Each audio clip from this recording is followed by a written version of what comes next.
Juzna Begum wakes up to her phone ringing at 1 a.m. When she answers, it's an inconsolable woman who has just lost her father to coronavirus. This has become the new normal for Begum, despite her being neither a grief counselor nor a medical chaplain. Rather, she is the person who would usually have washed the bodies of the deceased, a fundamental Muslim ritual in death. But with the COVID-19 outbreak, this sacrosanct religious process has been denied to thousands of families.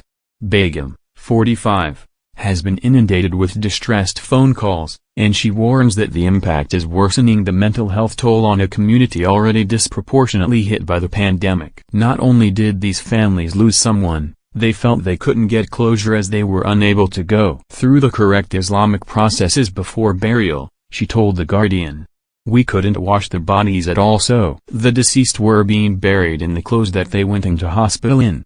They came to us in a black body bag and left in that same bag without it ever being opened. Hundreds of bodies were buried like this. Funerals in Islam follow specific rites, janaza in Arabic, and the burial is preceded by a simple ritual involving bathing and shrouding the body, followed by prayer. Unless the circumstances of the death are unusual, the bathing of the body is nearly always carried out by family members of the deceased, with a mosque volunteer like Begum present to assist. Begum, who is also the director of a domestic violence charity in East London, helped to wash the bodies of some of the Muslim victims of the Grenfell Tower fire 3 years ago, and said the ritual was an essential part of the grieving process. When I help people wash a body, they talk about their loved ones and tell little stories about them. They reminisce and have those moments to remember them again. I feel like I get to know them too, the person that has died, because you are surrounded by those that loved them.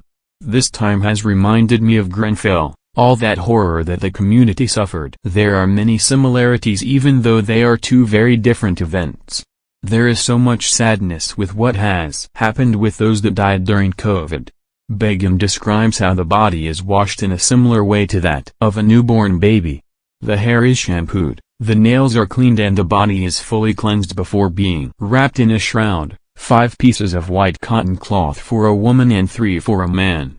It is a way of the family putting them to rest and it gives them those last moments with them. But coronavirus denied many families this. They never got to say goodbye properly, she said.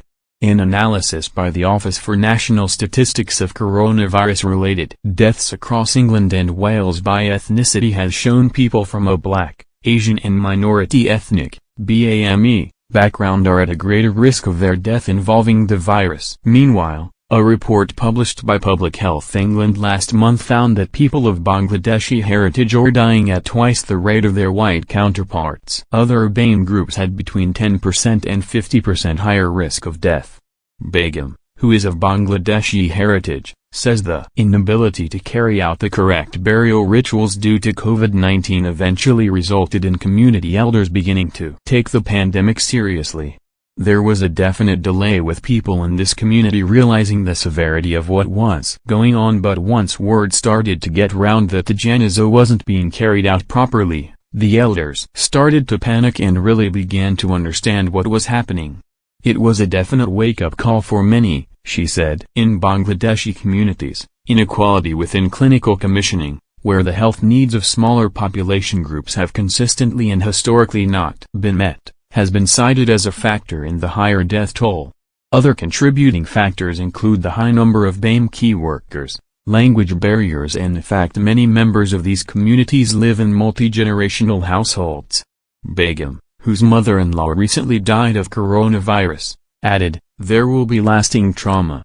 People have talked to me about having anxiety attacks because their relatives weren't buried properly. There is so much guilt associated with it. Even though there is absolutely nothing they could have done, this disease has made people feel totally helpless and that will have a lasting effect."